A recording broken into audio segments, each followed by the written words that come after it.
Day, you may begin. The date is August 2nd of 2019. It's 10 o'clock. I am the zone commander for the South District of Hartford. I've just returned from being out injured for the last 6 months. I'm reviewing my emails and voicemails, and apparently the work has piled up.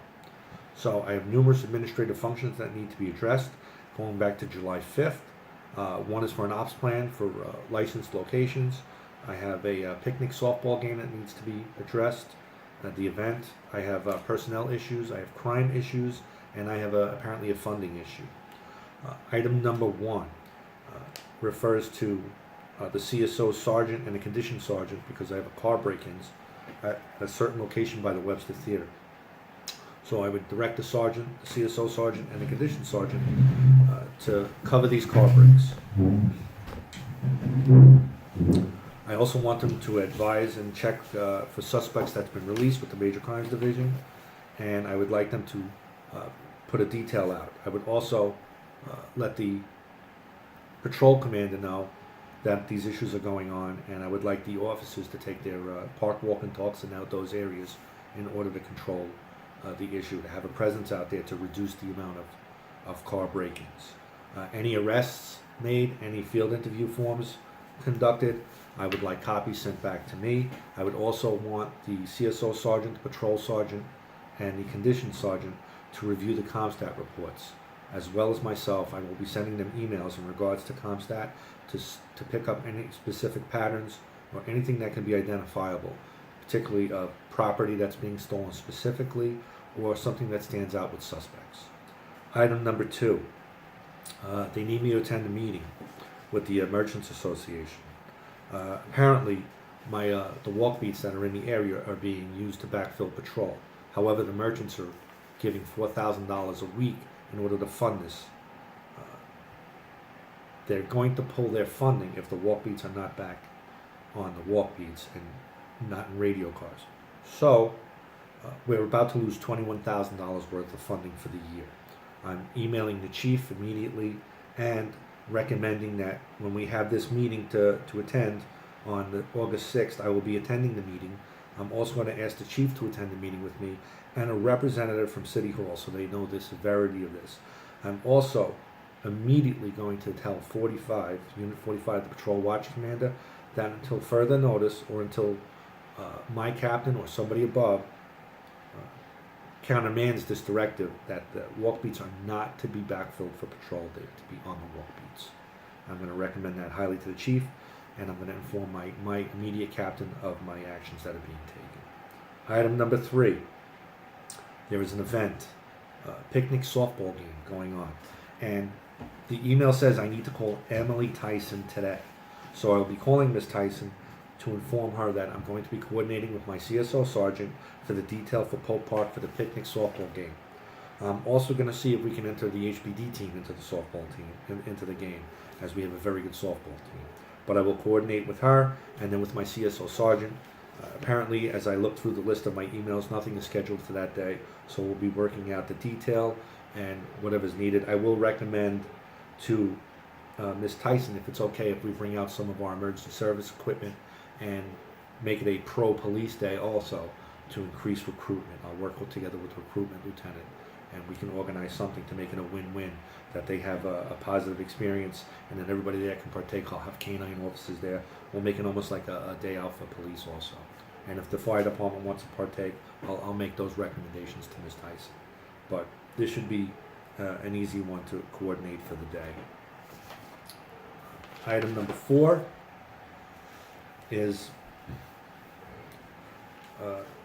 we're going to be having an ops plan for certain locations.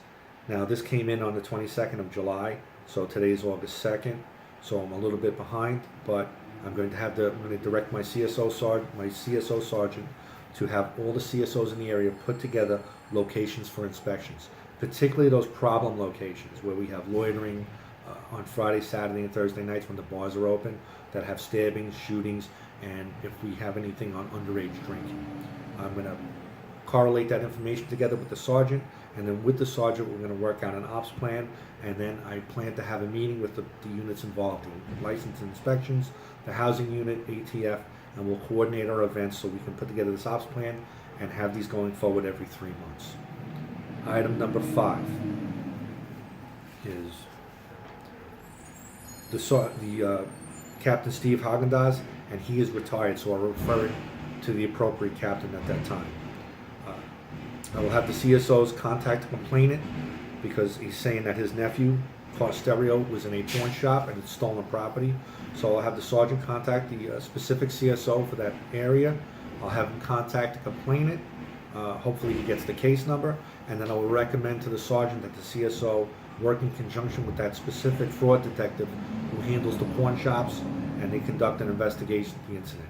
I will then make a call to the chief, to the captain, to let him know, even though he's retired, that we're going to handle this and help out his nephew, and hopefully that this pawn shop is not complicit with bringing in stolen property.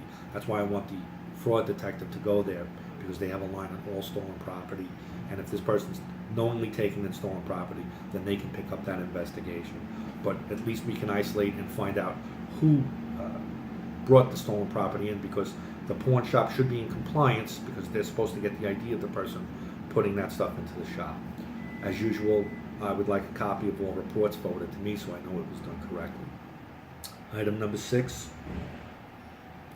is the major crimes lieutenant giving me a call that one of my CSOs who's out on light duty, actually a PPO who's working with my CSOs, is on light duty and was going out in a marked patrol car, and she was flagged down to take police action, and of course because of her injury she was not able to.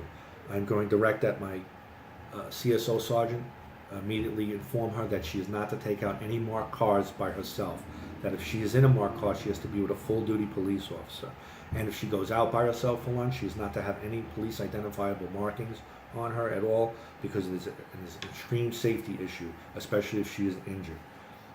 I would also say to the sergeant, recommend to the sergeant, that if this does occur again, that it's going to have to be negative discipline, only because of the safety issue. Can't have my officers who are convalescing, getting hurt, and unable to take proper police action or properly defend themselves. Of course, I'm going to make notification up to my supervisor as to the actions that are being taken. I'll CC him on a memo. Item number 7.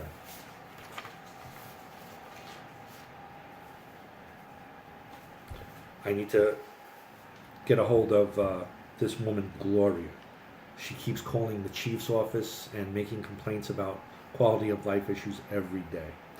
I'm going to have the CSO sergeant take the specific CSO in that area and meet up with Gloria and find out if Gloria is actually a legitimate complainant or if she has some kind of mental health issues that she's calling every day. And if that's the case, I want the sergeant to tell the CSO to make the appropriate recommendations for health services for this woman. I would also want the CSO to stay in contact with this woman so that if there are issues, she'll blow up his phone instead of the chief's phone. And I want the CSO also to tell the sergeant to have patrol go there with her, that the patrol officers in that area get to know her also.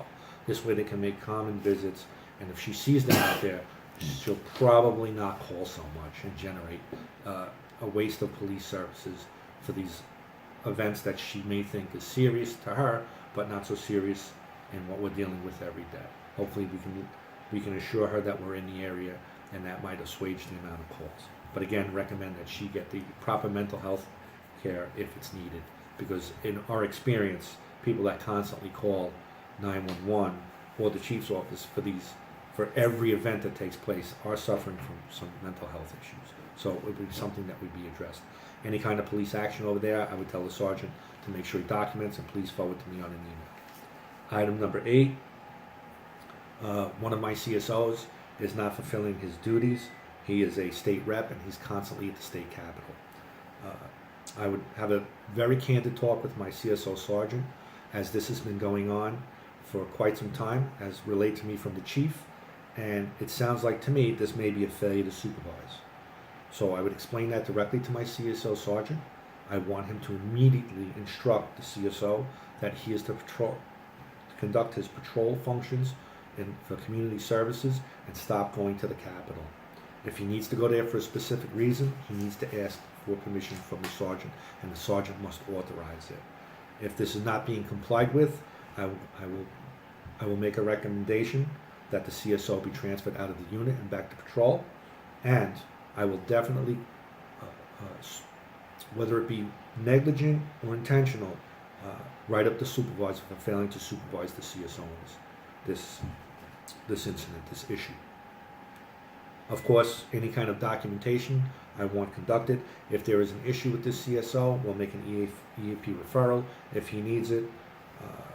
But again, he needs to be doing the service for the Hartford Police and not for the state capitol.